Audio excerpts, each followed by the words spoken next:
रहमतुल्लाह वबरकातुहू। भुट्टो केस की तरह मेरे केस में भी फेयर ट्रायल नहीं हो रहा। जैसे भुट्टो का केस चलाया गया वैसे मेरा केस चलाया जा रहा है। मुझे खदशा है कि कहीं मेरा अंजाम भी भुट्टो वाला ना हो जाए। और मेरी बेगम का तो कोई कसूर ही नहीं था, लेकिन चूंकि मेरे दौर में मरियम नवाज के खिलाफ केस बना था, लिहाजा मरियम नवाज को खुश करने के लिए मेरी बेगम पर भी केस बना दिया गया, मेरी बेगम को जेल में पहुंचा दिया गया। ये कह रहे हैं इमरान खान। इमरान खान ने 190 मिलियन पाउंड केस में अपना 342 का तहरीरी बयान जमा करवाया है। 79 सवालों के जवाब दिए हैं। इमरान खान ने अपने इस तहरीरी बयान में बहुत कुछ कहा है। पाकिस्तान की तारीख का सबसे रिकॉर्ड साज धांधली वाला इलेक्शन। इमरान खान की पटिशन थी सुप्रीम कोर्ट में।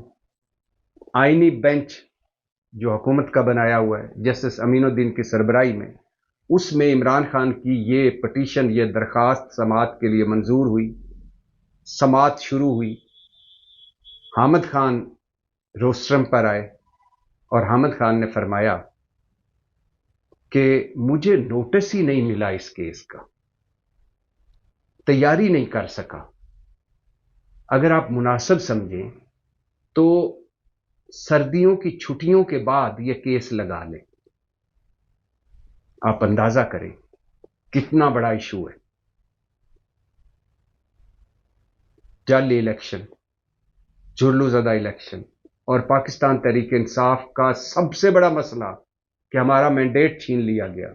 इमरान खान की दरखास्त, सुप्रीम कोर्ट का आईनी बेंच और हामिद खान कह रहे हैं कि मुझे नोटिस नहीं मिला, मेरी तैयारी नहीं है। और भी बहुत कुछ है इसमें। पाकिस्तान तहरीक इंसाफ के बहुत सारे ऐसे लोग हैं जिन्होंने इमरान खान को बहुत सारी जगहों पर शर्मिंदगी का सामना कराया है।